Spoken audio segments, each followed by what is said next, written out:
YouTube, how we doing? It's Matty B. Thank you guys for watching the channel. I really appreciate it.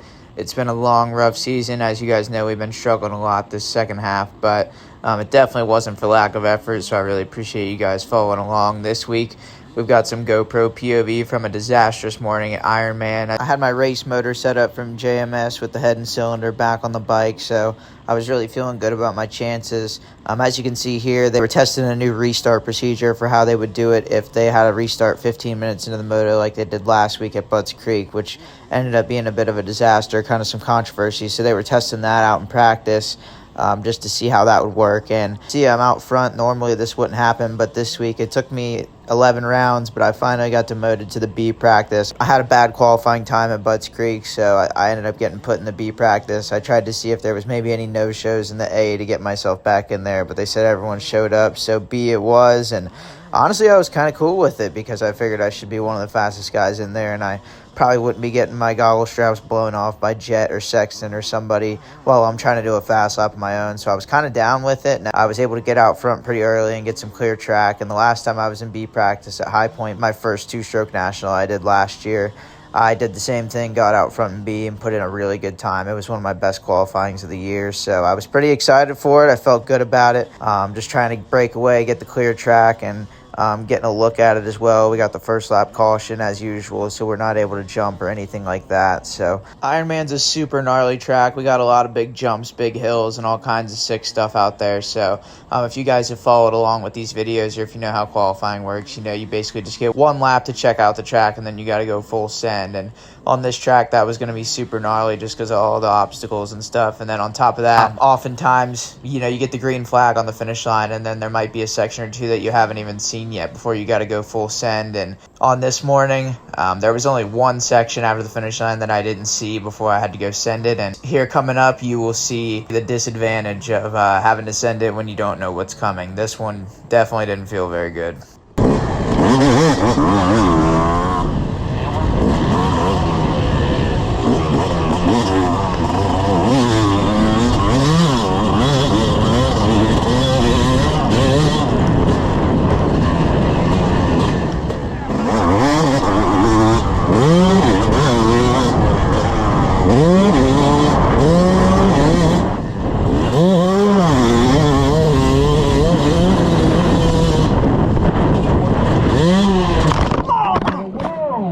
Down right in front of us, cartwheels that thing. John Starling's going to get that bike off. If I look at the scissors right now, going to get that bike off the track. You good? Talk to me, all right? I'm okay, I'm okay. All right, okay. So,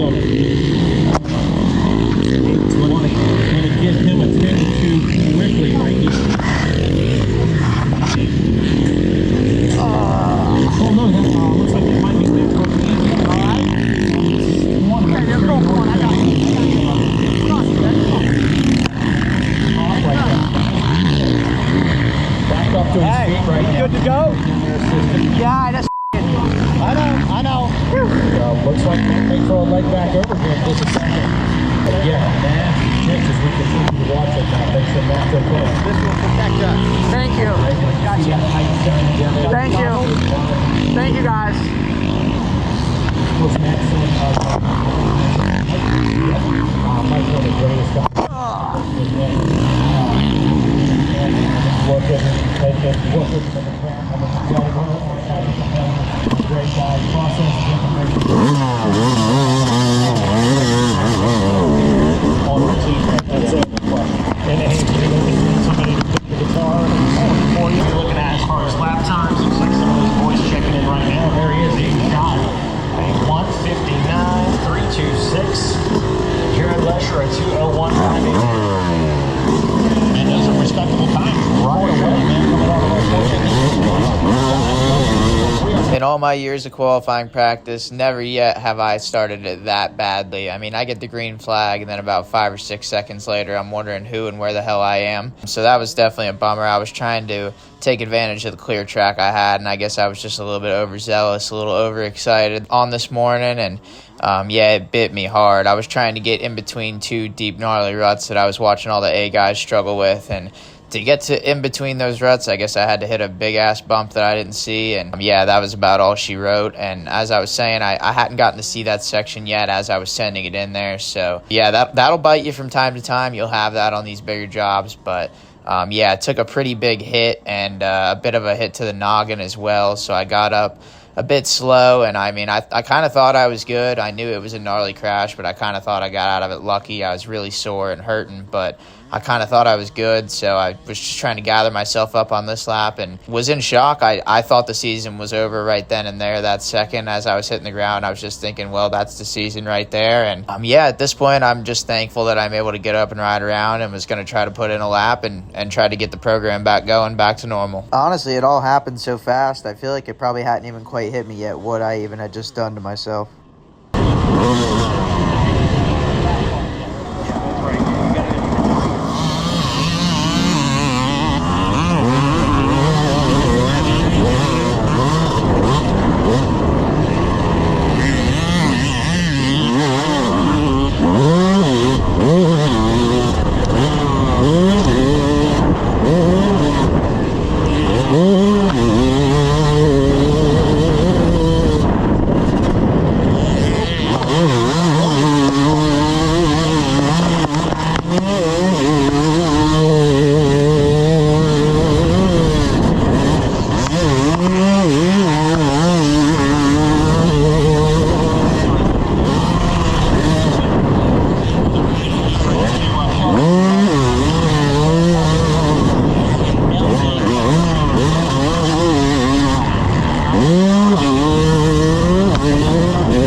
Second attempt in the books, and the first attempt that lasted more than 5 to 6 seconds. Amazingly enough, I don't really understand how, but I think that was like one of my smoothest fast laps of the year. Watching it back, I almost couldn't believe how smooth it looked like I was compared to some of my other laps, especially after just smashing myself like I had just done right before. And I didn't know this at the time, but I actually went to P1 in the B group for almost the entire practice until the very end. And the craziest part about all that is I ran a 157, and I don't really remember running this lap all that well. It kind of seems like a bit of a dream, so I'm definitely not proud of it. Like, I didn't make the conscious decision to say, oh yeah, I hit my head, let me just go send it anyway. But obviously when you hit your head and you concuss yourself, you're not exactly in the best, sharpest state of mind. So I thought I was okay, and I somehow, by the grace of God, got a good lap out of it. And still at this point, I didn't really realize what exactly was going on. I think I was kind of just zoned in still on trying to get a lap, but unfortunately I wasn't going to last a whole lot longer, and the effects were about to start hitting me here soon.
I bet.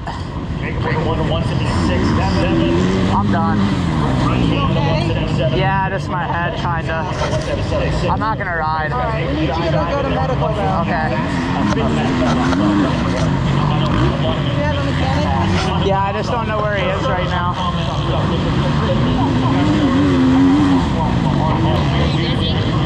Maybe a little bit. Go right up there now. Get Greg. There's just it's a bike stand outside the Alpine Star. All right. Let them know that you fell during practice and want to check out. For sure not wanting to race. No, I'm not gonna race. You're not gonna No. race. So I can let them know. Yeah, I'm not gonna race. All right, it's a good call. Yeah. I'm gonna tell Breezy. I didn't want you. I saw you do this and I was like, Yeah. I don't know that I would want. I'm gonna go up there. I'm gonna tell Breezy that. And wham bam, thank you ma'am, the season was over just like that. Thought I was okay, thought I could ride it out, but unfortunately I kind of started deteriorating quickly, started to get a little bit dizzy, and it kind of felt like I was playing a video game, felt like I was in virtual reality, chilling on the couch with some goggles on or something, but not exactly ideal for going out and risking your life on a dirt bike. In hindsight, I'm a little bit scared that I went out and sent it like that. I just didn't know any better. I thought I was okay, and I'm really glad I got out of it good. And I know another hit to the head would not have been a good situation either, so I'm just thankful to be out of it relatively safe. Right now, I'm riding up to the Alpine Stars medic rig. Thankful to have never visited them yet in my racing, but there's always a first time for everything, I guess, so I'm headed up there. They did a couple of quick concussion tests on me and pretty quickly determined that I had a concussion. So got to give it up to the Alpine Stars medic crew for being there for us riders.